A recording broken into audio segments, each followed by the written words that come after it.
Good morning, Earthlings. Here we are. Welcome, welcome, everyone. Welcome. We still have people coming in, but if this is your first time with us, we do have welcome packets on the back wall, and you may pick one up at the end of the service. And if you would like a tour of our grounds, one of us will be more than glad to show you around. So I'm practitioner of the day. I'm Judy Carmi, and I'd like to welcome you to the center where we inspire and empower people to live spiritually fulfilling lives. And so the practitioners in service today will be available for prayer, for affirmative prayer, at the bell after the service. And I'd like to now thank the other members in service today. Some of them are very busy still welcoming people in. So our welcome team, our sound team, our ushers, greeters, and kitchen cookies, of course, always preparing yummy food for us all for afterwards. And so right now, if you turn and wave to the camera and greet your neighbor, that would be lovely.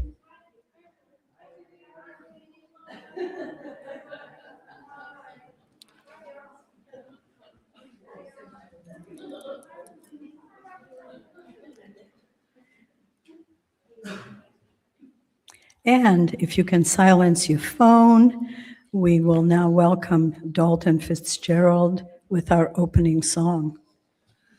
Hello, everybody. If I could invite everybody who's comfortable doing so to stand on up and stretch out a little bit here. This is my last time playing a service with Reverend Sue as your regular minister, of course, so I thought I would choose some appropriate ones. Lyrics will be scrolling across the sky here, and as you can see, if you're familiar with some of the stuff I do, it's time to do a little morning chant, a call and response, yes? Yeah.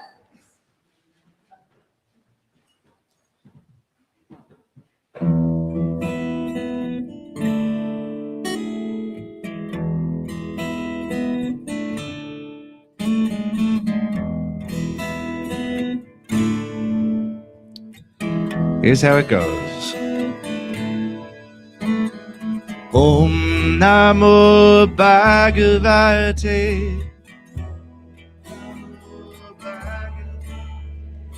Vasudevaya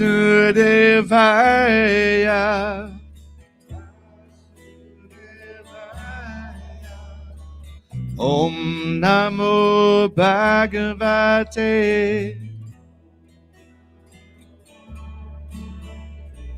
Vasudevaya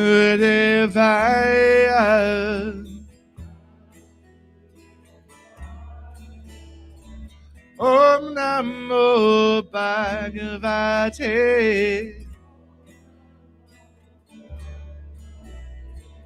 Vasudevaya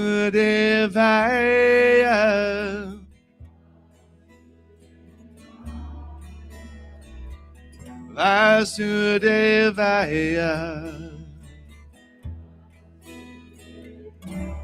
Because the one I love lives inside of you, I lean as close to you as I can. Let me hear you.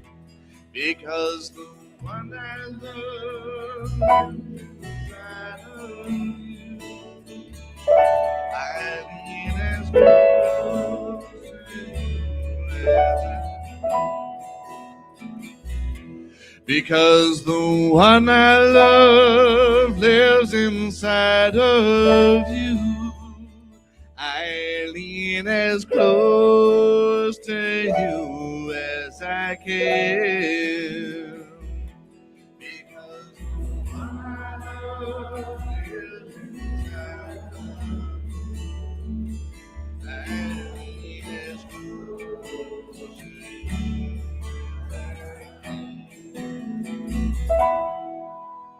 Om Namo Bhagavate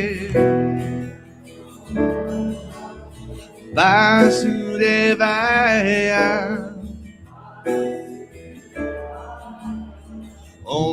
Namo Bhagavate Vasudevaya. Om Namo Bhagavate Vasudevaya. Vasudevaya.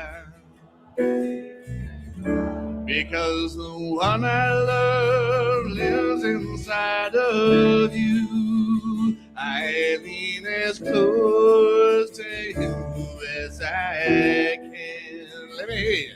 Because the one I love lives inside of you.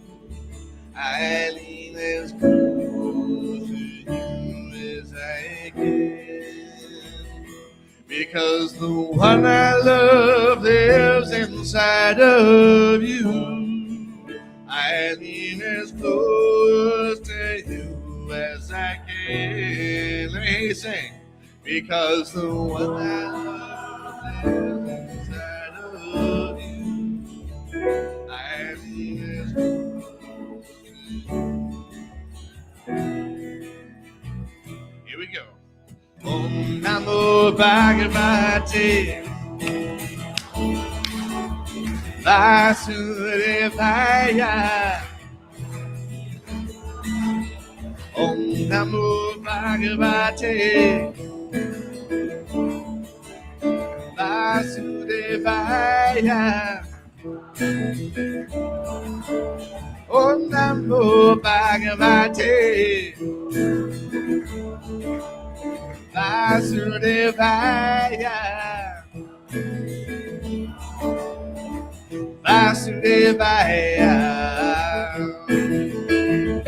Because the one I love lives inside of you. I lean as close to you as I can. Sing with me. Because the one I love lives inside of you. I lean as close to you as I can. Because the one I love lives inside of you. I lean as close to you as I can. Because the one I love lives inside of you. I lean as close to you as I can. I lean as close to you as I can.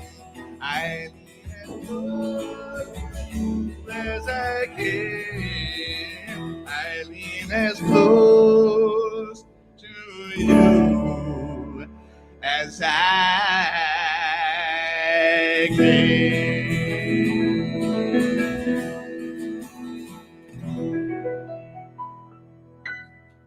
You all sound wonderful.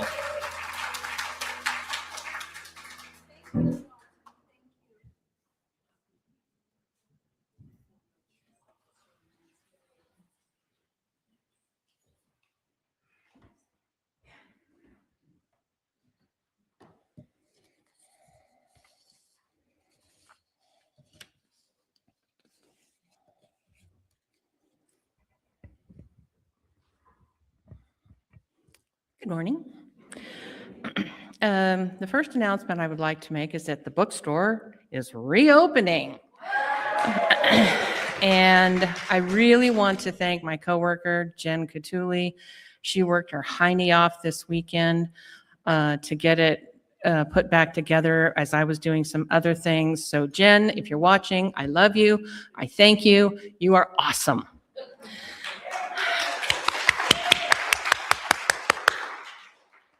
And now on to our announcements. The men's group with Roy Wolfstead is meeting tomorrow, June 22nd from 7 to 9 p.m. here in the sanctuary. And we also have Speak Your Truth open mic night coming up on Friday, June 22nd with Shem Smith. You're invited to sing, speak, or play your tune, read poetry, whatever you might like to do. It can be your own composition or something that inspires you. And the audience is invited to attend to listen and encourage those who come up to the mic. And somehow the time has come. Reverend Sue's last service as our senior minister is next Sunday. We're planning some special moments for that day here at the center. So if you have an idea for something special or meaningful you'd like to add, please email or call Jen in the office. Later that afternoon at Castle Crag State Park at the group picnic site from 4:30 to 7:30 p.m., there's going to be a picnic celebrating Reverend Sue's retirement. There's limited parking space, so we're encouraging everybody to carpool. There's a carpool thing on the wall out there. So if you see a space and you want to attend, feel free to put your name in there. Next Sunday is also Potluck Sunday, and you're invited to bring a friend as well as a potluck dish to share. And then Wednesday, July 1st, we welcome our new senior minister, Reverend Lisa Carson. On Wednesday, July 1st, Mel Jackson's watercolor class will start up again. And whether you're a beginner, an intermediate, or if you're interested in advancing your watercolor skills, come in and join the fun. Please do remember, for all of our painting classes, you do need to bring a cover to put on the tables. Starting Thursday, July 2nd, Christy Carr has his Spiritual Principles and Practices Science of Mind class coming up from 5:30 to 7:30 p.m. And this is a foundation level course. And through this course, individuals will embark on a profound journey of self-discovery, spiritual growth, and intentional manifestation. Following that class will be the Rainbow Love Circle of Connection, also with Christy. It's now being held on a new day, so it will be held on Thursday, July 2nd, from 7:30 to 8:30 or 9 in the social hall. On Friday, July 3rd, we have the Spiritual Music Jam led by either Shems and or Acacia, and it's from 7 to 8:30. And you're welcome to bring your own instrument or borrow one of the centers. You'll create a blend of harmony with your instruments to see what you can discover as you get centered in the music. This is an evening of fellowship that creates itself. We are looking for a new children's church director as well as a new children's church nursery attendant, both of which are paid positions. If you're interested in either position, please email the office for more information. And those are all of our announcements.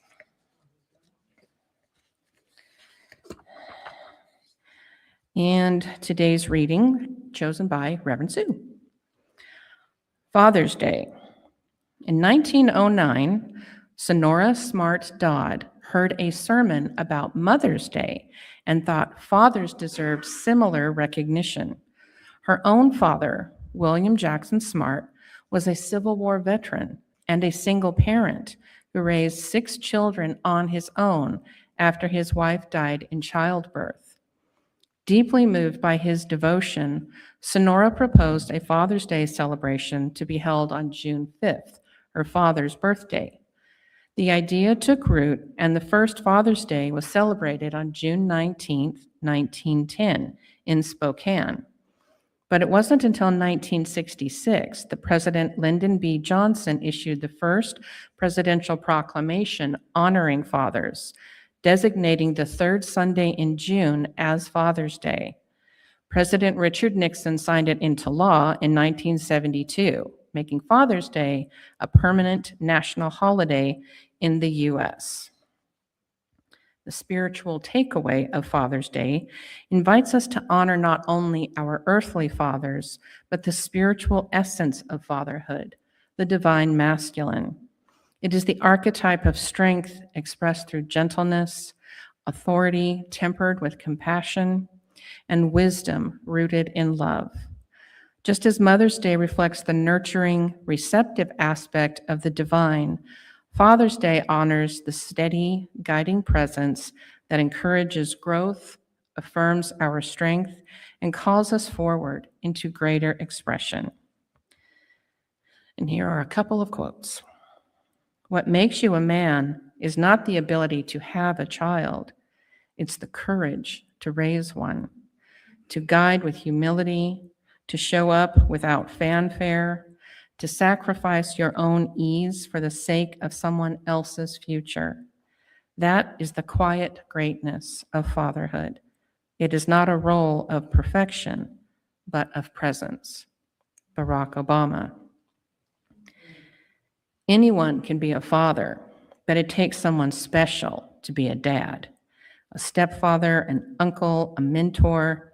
When a man shows up for a child with love, consistency, and belief, he becomes the bridge to wholeness that every soul longs for.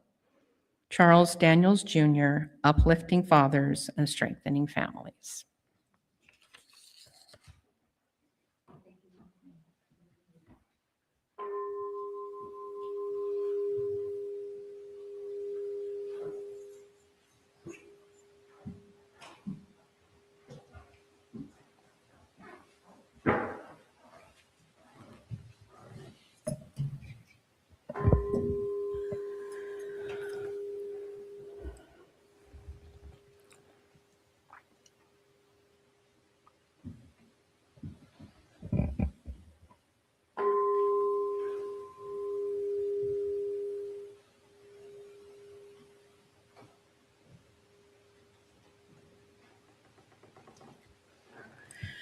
Just now, I invite you to turn your focus inward and focus on your heart center, where all wisdom and all light flows through to inform us, to guide us.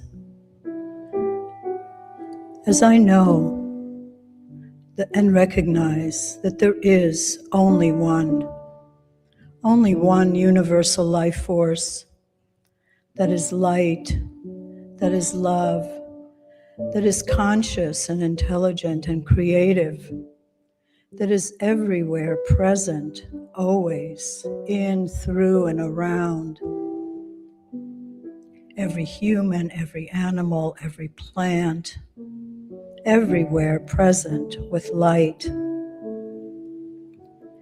And as I know that this life force that moves through me, moves through each and every person here and within the sound of my voice,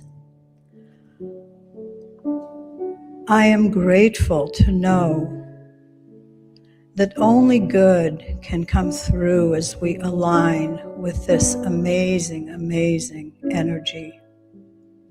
This energy is known by so many names: Mother, Father, God, Holy Spirit, Divine, Atman, Brahman, Adonai, Elohim, all the same, all the same, all here, always, in perfect alignment, in perfect vibration, waiting for us to recognize it, to awake to it, and to know that here we are and all is well. In this space this morning, with open hearts, we see each other as divine individualized expressions of this one. And then we go out into the community where we spread this love and light, having others recognize it in themselves. And so just now, I'm so deeply grateful to have Reverend Sue speak to us more about love is our shared humanity, as we deepen our understanding of how that all works, that mystery that is so amazing. And with deep gratitude, I release these words, knowing that this is the truth, this is how it is, and the law reflects it back to us as we all together say, and so it is. Reverend Sue?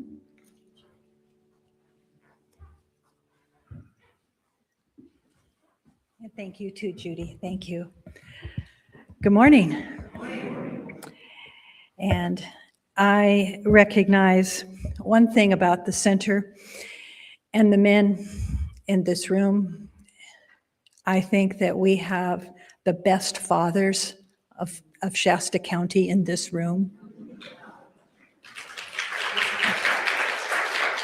I really do. Whether you are a man that's had your own child, I know if you haven't, that you most likely have been a mentor. And your kindness has helped shape the lives of young people to balance the idea of what it means to know your feminine and your masculine natures. I just think that's so cool that we're in the presence of that. So I honor your fathers, and if you are a father, I honor you. And if you've been a mentor, I bow to you as well. It's so important. So much I can say on that. I'll stick to the topic. And I love Dalton for playing that song, because as these days pass, and I know for a while Lori and I were doing countdown. Oh, only 10 more talks. Oh, and now after this one, only one more. And maybe I'll be back someday to share again, but in this role. And so that song, I am leaning in to you as close as I can, because I know I have walked a path that I owe it to all of you. I wouldn't have done it on my own. I would have run the other way. I tried to run the other way. But you have shaped me and given me the courage and the voice and the love to carry on. So more about that next week, because this whole month, as Susan had shared last week, this whole month is about love, and it couldn't be a better time as we lean into each other as closely as we can. Higher, deeper love is the message overall this month. And today, love is our shared humanity, takes us even a little bit deeper into where we are in the world. Because this concept of love truly is our shared humanity, if we look at that in a deep way. So we've shared ideas such as no one gets through this life without some trauma, without some hurt, some betrayal, without some form of fear or loss. And all of that leading to some need to have a radical do-over, to try to take moments out of time to heal our precious hearts. But the collective human experience is what you're witnessing every time your heart breaks. Know that someone else in this world has had a similar experience as you, that you're never alone.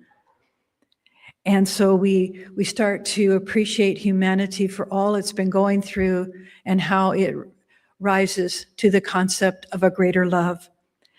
And some matters of the heart, and we've talked about this as well, we get entangled in. We just get so confused, and we blame it on the dependence of love that we were creating ourselves.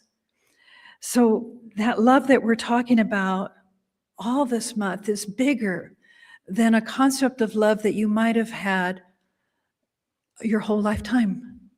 And it's time to look at that and say, today I choose to rest in what is called spiritual love, because we're guided and empowered along our journey through every circumstance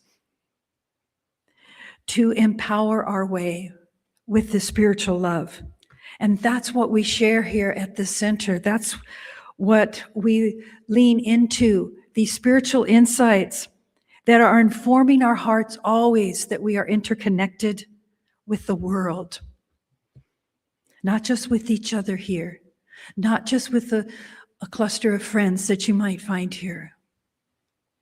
And there's one thing that all the years I've been here that has broken my heart time and again, is when people walk through those doors and they don't feel seen.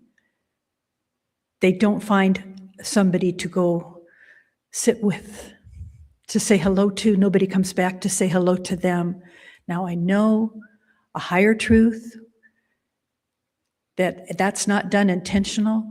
We can't, wrap around our arms around every single person and get it right all the time. But I get so sad that they walk away before they really realize how much love is in this room and how much we all truly do care at a level that is beyond even what they can imagine. So if they ever hear these words, may they know that it's never intentional to not see them. But love prevails. And I also know that what we share here isn't just intellectual concepts. It might seem that way because I'm always bringing quotes to you. They're not just intellectual concepts or beliefs, because here what we're yearning for, something so much more powerful, is an awakening, a God realization. That's something that, yes, we can embody. I love those words. I love how that song, how that chant goes. Yes, I want to do that. I want to lean into those that I love. I want to see love in the faces reflected back to me. And we want to move and jive with that powerful chant. Because this is deepening our experience of love itself. It's going to broaden our view so we can authentically choose to embrace the other in such a true way that we never lose our sense of self. We never give away our power. We never give up our beliefs or values.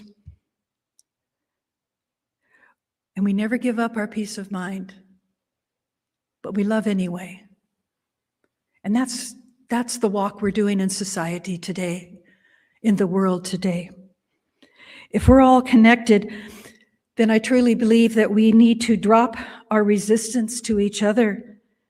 Because how can we reach out and hold another's hand if our hand is clenched in a fist and stuck in our pocket because they make us angry? They hurt our feelings.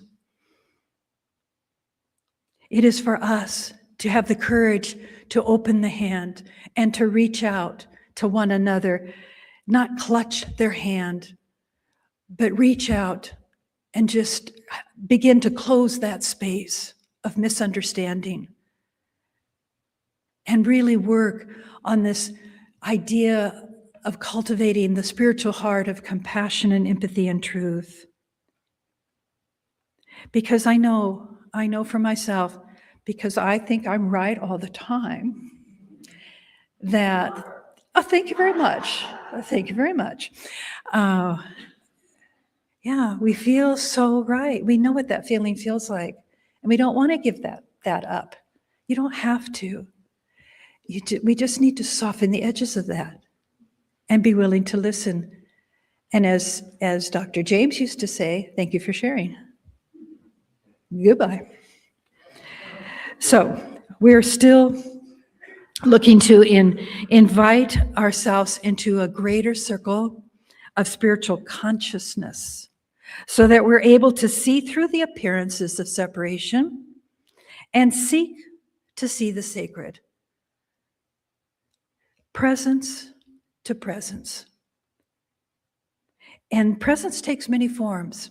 And sometimes we get confused because it feels like presence was shaped by a personality that is rough to be around. But truly, the presence is there. Truly, the face of God is right there looking back at you. And so love never, ever diminishes us, but gives us the courage to stay awake and continue to cultivate this idea of a compassionate and kind heart. Now, here's a story that speaks to compassion. You've heard this before. I've read it many times myself, but for some reason, the ending of the story took me by surprise. So maybe it will you too. So consider this. A young monk, a disciple of Lord Buddha, was sitting on the bank of the flooded river. As he watched the water swirl, he noticed the scorpion drowning. Now you might right there say, I've heard this. I've got this one. I've heard this. Listen again. Thinking to save its life, he impulsively plucked it out of the water with his fingers, and the scorpion promptly stung him. In surprise and pain, the monk dropped the scorpion right back into the water, where it resumed drowning. Seeing this, the monk thought, what else other than stinging can this poor fellow do? That's the way of scorpions. Then, remembering the compassionate words of Buddha, the inspired monk picked up the scorpion again. Guess what? He was stung again. And again, he dropped the scorpion into the river. This sequence repeated over and over until every drop of the scorpion's venom had been injected into the monk. Only then was the determined young man able to hold onto it long enough to drop it on the riverbank. Half dead with poison and pain, the exhausted monk collapsed beside the spent scorpion. As they lay there, the old monk happened along. The instant he saw the pair, he knew what had happened. He made a poultice for the youngster's swollen hand and revived him.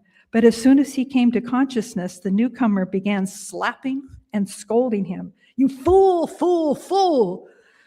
Why invite such misery for yourself? Well, the young monk was very confused, but the scorpion was drowning. Haven't you heard our Lord saying compassion and love are the only wealth mankind possesses? Selfless service is the law of life. Haven't you heard that? Yes, the old monk replied. It is true that you must perform your actions lovingly, compassionately, and selflessly. But most important, do it skillfully. This means get a stick. Use it to fish the scorpion out of the river. Once it's out, get away from it before it stings you. Had you heard that ending? I read it a few times. I thought, oh my gosh. You see, we think we know about compassion. We've heard the story a few times. It never would have occurred to me to go get a bigger stick when I'm thinking I'm doing this with all my heart. More of that. That was from Why We Fight, Practices for Lasting Peace. Had that book on my shelf for many, many, many years. And I find it a treasure of understanding, especially in times of war. I will seek out this book to bring me a stick, to understand, to reach out and try to understand what is stinging my own heart so deeply. And so another idea that I want to fold into this is we're talking about a love ethic. And that's how we learn to model. And Bell Hooks, who is the author of the month in his book all about love, he expands on this. Love ethic presupposes that everyone has the right to be free, to live fully and well. So to bring a love ethic to every dimension of our lives, our society would need to embrace change. Individuals who choose to love can and do alter the lives in ways that honor the primacy of love ethic. We do this by choosing to work with individuals we admire and respect, by committing to giving all of our relationships, by embracing a global vision wherein we see our lives and our fate intimately connected to those of everyone else on our planet. Now, I took some time to absorb that, to think, do I subscribe to this work, to this love ethic? And I like how Earnest Holmes comes in right behind this. If we would look for a God of love, which we are inspired to do, we must look long and deeply into each other. We must look away from the differences until we penetrate into unity of the whole. Love alone reveals love. Hate but hides that gleam. Oh, and we can do that. There are so many ways that we can recognize our personal responsibility here when we fall short of this love ethic. We might feel ourselves suffering. Maybe you catch yourself when you feel divided from this sense of unity. And so it seems counterintuitive when what's happening seems so harsh out in the world, so unfair, so unjust, so wrong.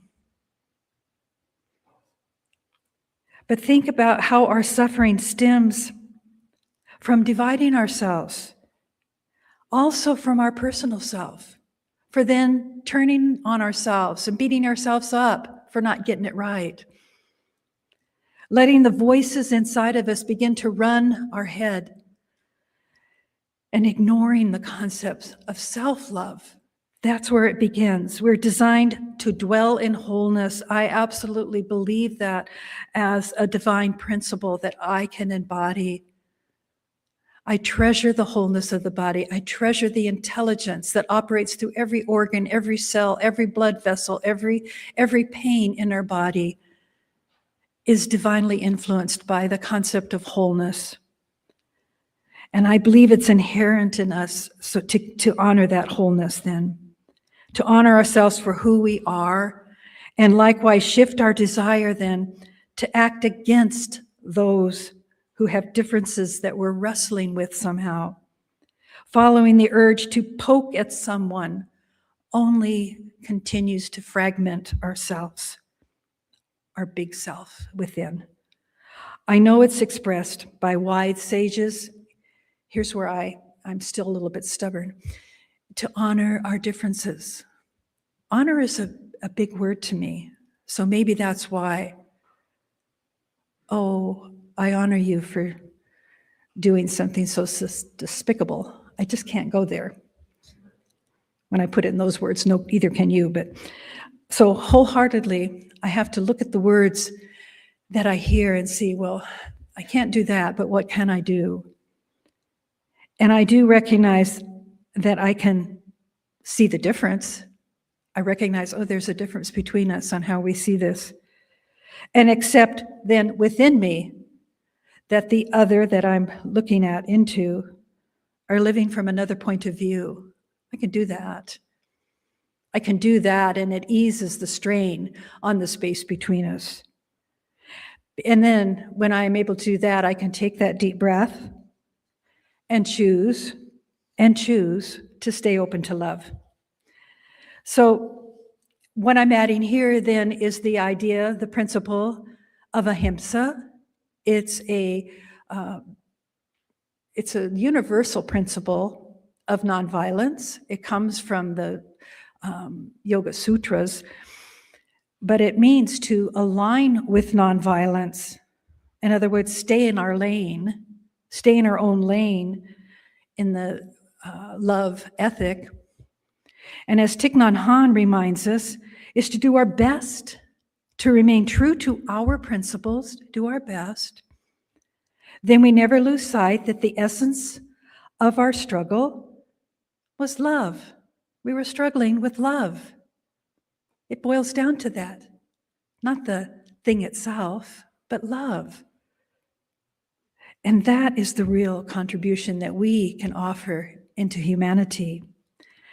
So here's a poem from Thich Nhat Hanh in Love in Action. And it, not not sure how it will sit with you, but I invite you to open your heart. Listen to this. Yesterday, 6 Viet Cong came through my village, and because of this, the village was bombed. Every soul was killed. When I returned to the village the next day, there was nothing but clouds of dust, the pagoda without roof or altar, only the foundations of houses, the bamboo thickets burned away. Here in the presence of the undisturbed stars, in the invisible presence of all people still alive on earth, let me raise my voice to denounce this dreadful war, the murder of brothers by brothers. Whoever is listening, be my witness. I cannot accept this war. I never could. I never will. I must say this 1,000 times before I am killed. I am like the bird who dies for the sake of its mate, dripping blood from its broken beak and crying out, beware, turn around to face your real enemies, ambition, violence, hatred, and greed. Men are not our enemies, even men called Viet Cong. If we kill men, what brothers will we have left? With whom then shall we live? Heavy, very heavy, but can you see how he made the choice to face what was happening and to reshape his understanding, to recognize that love prevails, that in his heart, it was his choice to do no harm. And from there, he's able to stand stronger. And his compassion that he serves for the rest of his life experience was one allowing us to walk in his way. This was called Love in Action. His picture on here is showing him touching the Vietnam Memorial. Very touching. But I read that because it reveals a very raw truth that we struggle with. In those times, trying to stay true to ourselves, to our values, to our deeply held principles. So understanding ahimsa, nonviolence, this is what Gandhi brought to our world. This is what inspired Dr. Martin Luther King. It also inspired Marshall Rosenberg, who was the lead person, even though a lot of people understood nonviolent communication. Marshall took it to another level. So many more of the wise leaders have taken on this principle of nonviolence, non-harming, harmlessness. And when we engage in it by practicing the true aspect, the true essence of what this is calling for us, this idea of blaming and condemning others for any disruptive act without ever seeing some degree of violence in our own selves becomes fruitless. So another closing of that, to bring that, to take your hearts back into a beautiful space. This is what else Thich Nhat Hanh invites us to remember. All of us, even pacifists, all of us have pain inside. We feel angry and frustrated. We need to find someone willing to listen to us who is capable of understanding our suffering. He goes on and says there is a bodhisattva named Avalokitesvara who has 1,000 arms and 1,000 hands and has an eye in the palm of each hand. 1,000 hands represent our actions.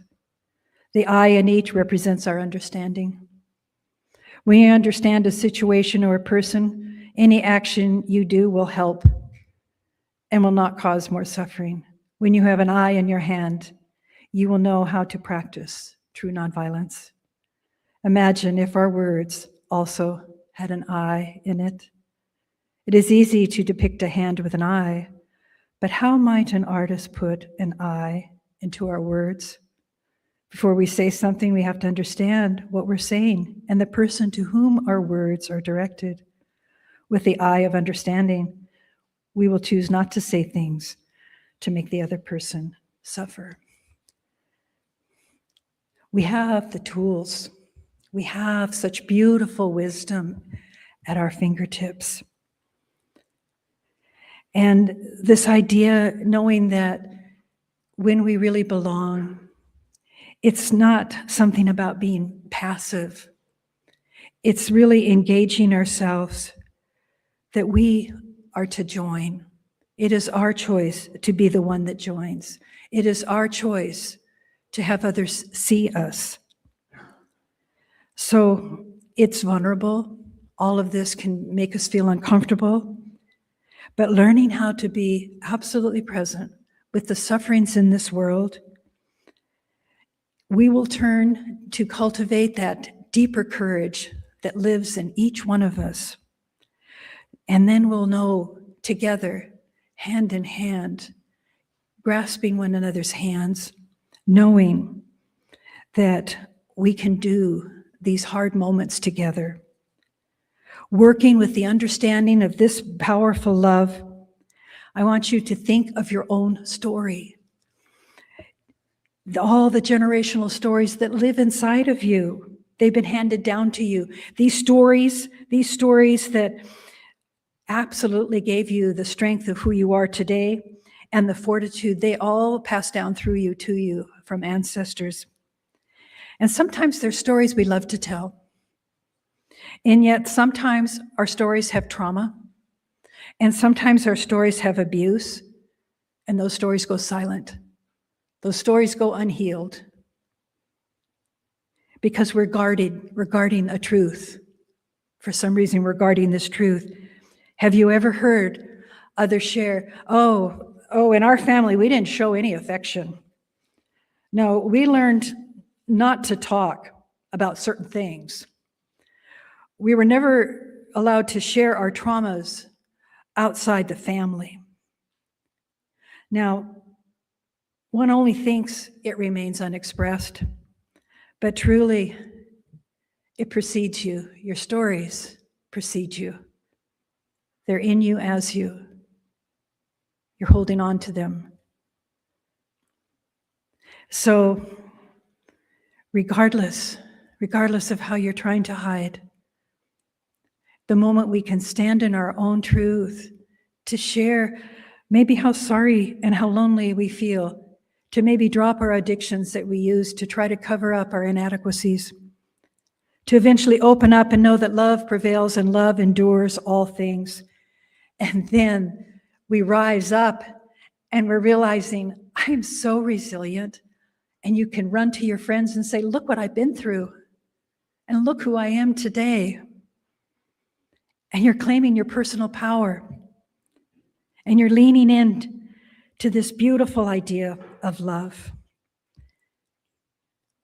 And so I'm going to call Judy up in just a moment, but this, what Marianne Williamson says here, can kind of sum this up.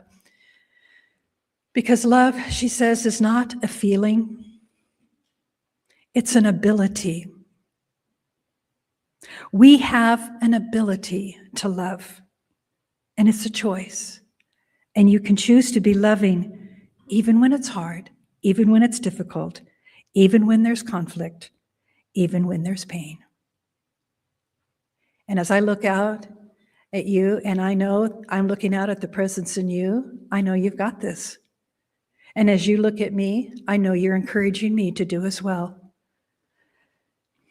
So I'm going to stop it there and have Judy come up, knowing that our intention here was to illumine our way through love and to allow this divine essence, this energy, to propel its way through us, to be good and to do good.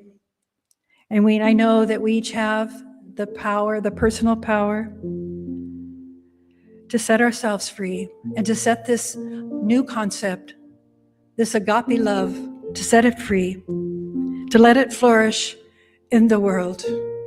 No more war. I stand strong on that. I don't expect you all to, but it's dividing me. It's dividing me in myself. It's dividing me from some of my friends. No more war. It just seems not right on so many levels. And it's now time for love to be our resource. Let love lead our way. Let it be seeing yourself connected, interconnected in the web of life that the Indigenous have reminded us always, always is present. We are the change we've been longing for. We are the ones. So as you center yourself, relax your shoulders. If my words have caused you to shrink back a little bit, take a deeper breath to open to love, because my words came from love. And this beautiful prayer from Mahitankot.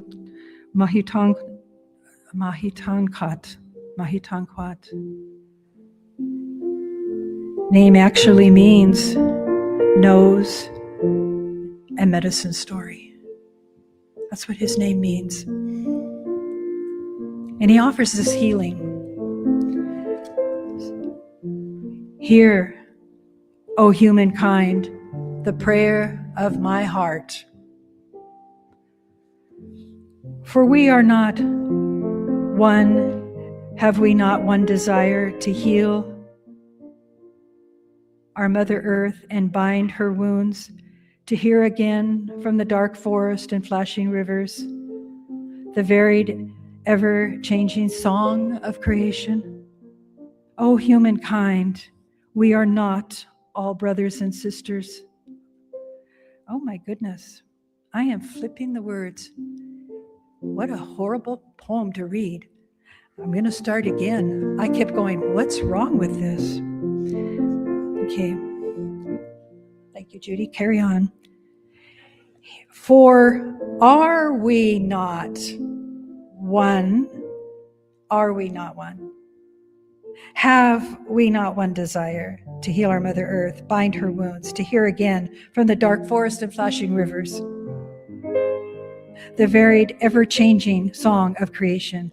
O humankind, are we not all brothers and sisters? Are we not the grandchildren of the great mystery? Do we not all want to love and be loved, to work and to play, to sing and dance together? But we live with fear. Fear that is hate. Fear that is mistrust, envy, greed, vanity. Fear that is ambition, competition, aggression. Fear that is loneliness, anger, bitterness, cruelty. And yet, fear is only twisted love. Love turned back on itself. Love that was denied. Love that was rejected. And love is life, creation, seed and leaf and blossom and fruit and seed. Love is growth and search and reach and touch and feed and pleasure. And love is pleasuring ourselves, pleasuring each other. Love is believing in itself. And life is the sacred mystery, singing to itself, dancing to its drum, telling tales, improvising, playing, and we're all that spirit. Our stories are all but one cosmic story, that we are love indeed. The perfect love in me seeks the love in you. And if our eyes could ever meet without fear, we would recognize each other and we would rejoice. For love is believing in itself. Whew. A prayer to the world, a prayer to ourselves. May the wars end. Thank you, God. And together we say, and it is so. Thank you for listening. Dalton.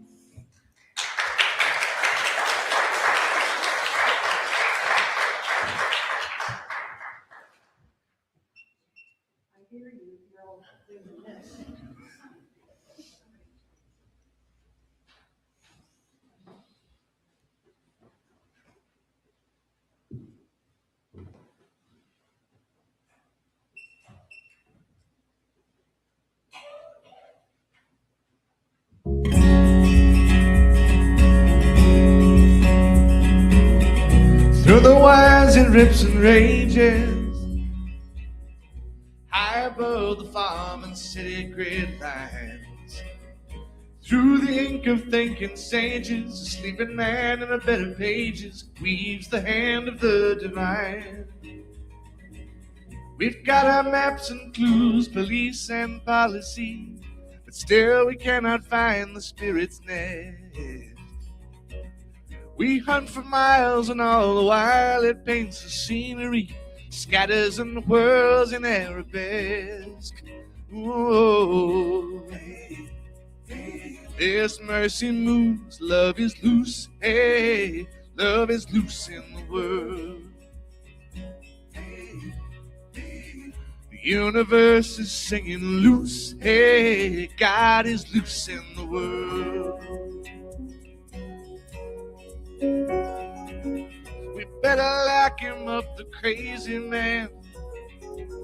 He's causing trouble, brewing storms. Traded fashion for compassion, a revolution fought with kindness, not a sword. The word went leaping off the pages, breaking in the windows and leaping over walls. All you asked for was a cool glass of water, and you got a waterfall. This mercy moves, love is loose, hey, love is loose in the world. Hey, the universe is singing loose, hey, God is loose in the world. Oh, my, my.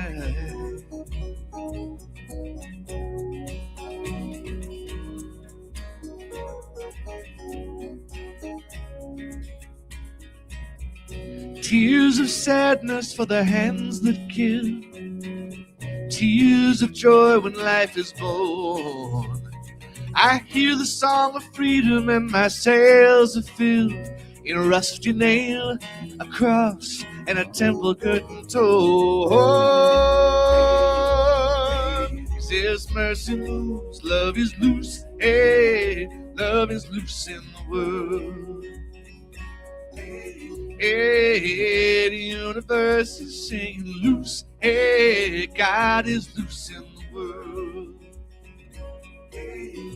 Hey, now hear the news, love is loose, hey, love is loose in the world.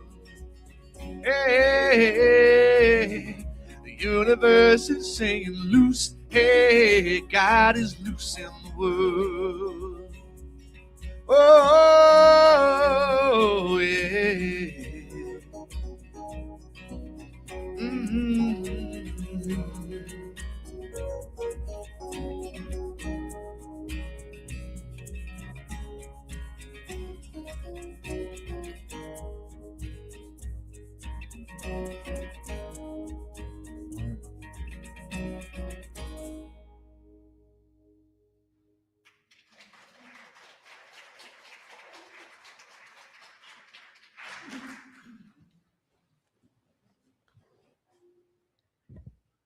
Before I invite the ushers up, there is a small correction to the announcements about next week.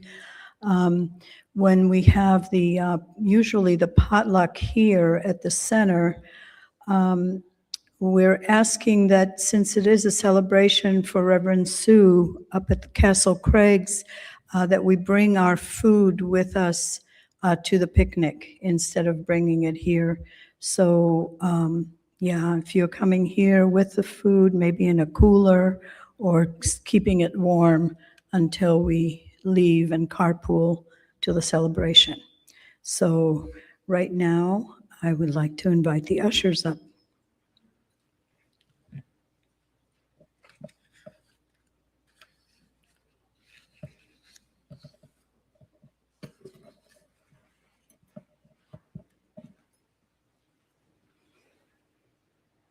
And as I prepare to give my offering, my heart is filled with love and appreciation, since what is offered here is for my spiritual well-being.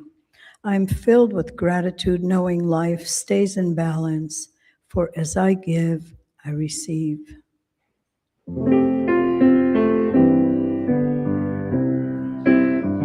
I am so blessed. I am so blessed.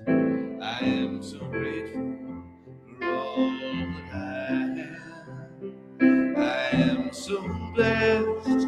I am so blessed. I am so grateful. I am so blessed.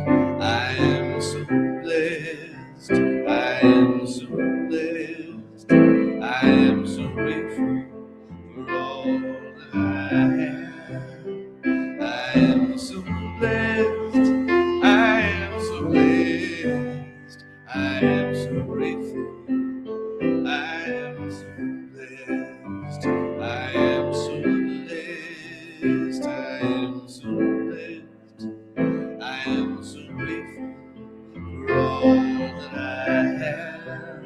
I am so blessed. I am so blessed. I am so grateful. I am so blessed. I am so blessed. I am so blessed. I am so grateful for all that I have.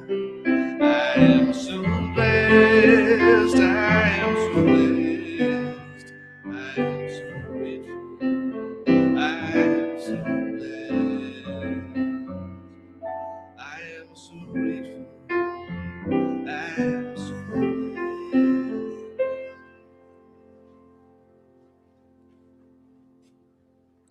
I give thanks for the blessed donations received in the offering this morning and during the week. I know that each dollar supports this spiritual family in many ways as we grow together, pray together, and give thanks for all that the center has been blessed with today and always. And so it is.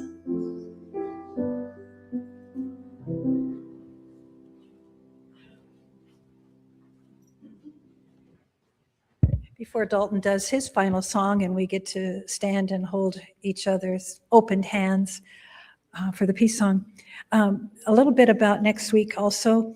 I'm getting nervous. I had intended, I wanted to have a sweet little picnic and forest bathe. That was my heart's desire, and it sort of got into another deal, a little bit of a beautiful something, right, Diana? I'm trusting.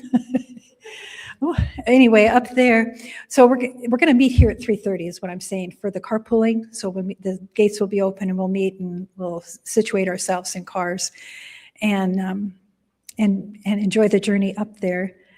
And you can see, look at the schedule of the starting at 4:30 at the park. There's ways to figure out how to be where we're going to be. But I'm just delighted that it's unfolding. It's a dream to have us all together. The Bliss team thought about this last year. We want to do something to bring us all together, like some kind of a picnic, some kind of Father's Day picnic, or something. Well, who knew? It's going to be next week now. So please join us if you can, Diana. Oh, look, she can run. I'm so envious. I was speaking with Shirley and Hazel in the kitchen about the gathering after the service next Sunday. A lot of people are going to be coming from out of town that will not be going up to the forest bathing. It's far. So if you do, and if you're willing and you would like to, Shirley's willing to accept small bites that can go on a plate that people can put on their plate. Sandwiches, cookies, little appetizers that you can nibble on after Sunday service. Okay. Okay, thank you. Yeah, we have to eat. I think there should be a whole month, not Thanksgiving month, all about harvesting and eating, right? That's what we're good at. Anyway, thank you for being here today. Go enjoy the bookstore and feel like as you cross into the threshold, it's waiting for you to buy, buy, buy. So thank you. Thank you for being here. And Dalton, thank you. All right, if everybody could stand on up, we've got another little chant for you, followed by the peace song.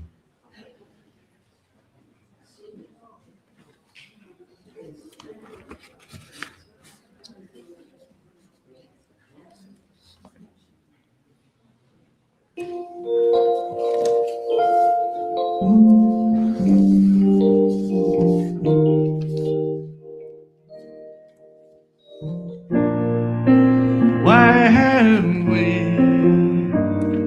come to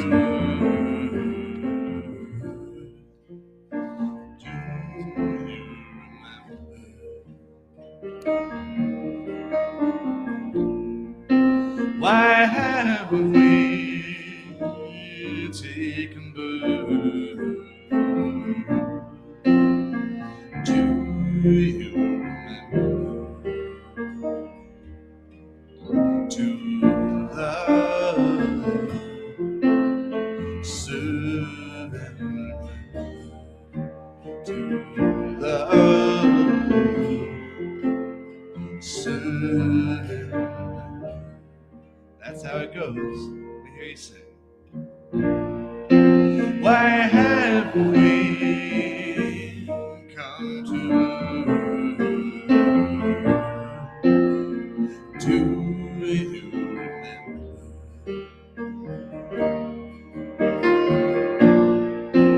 Why have we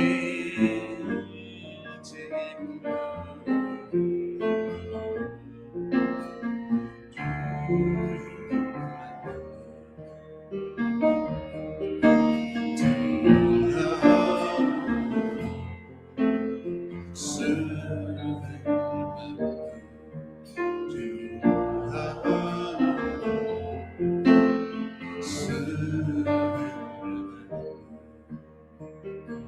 Two more chances. Why have we come to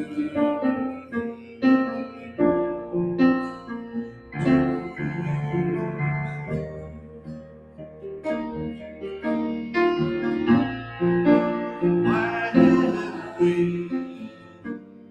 taken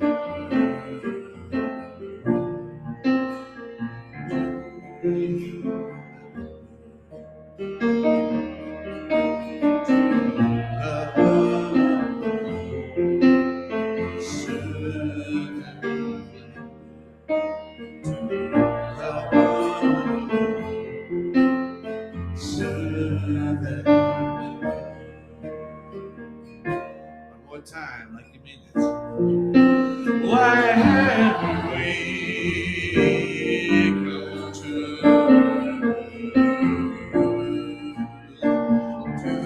you?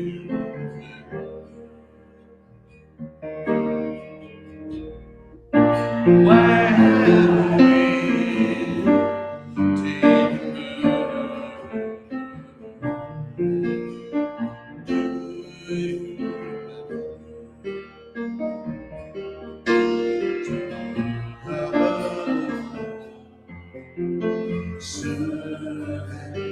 birth?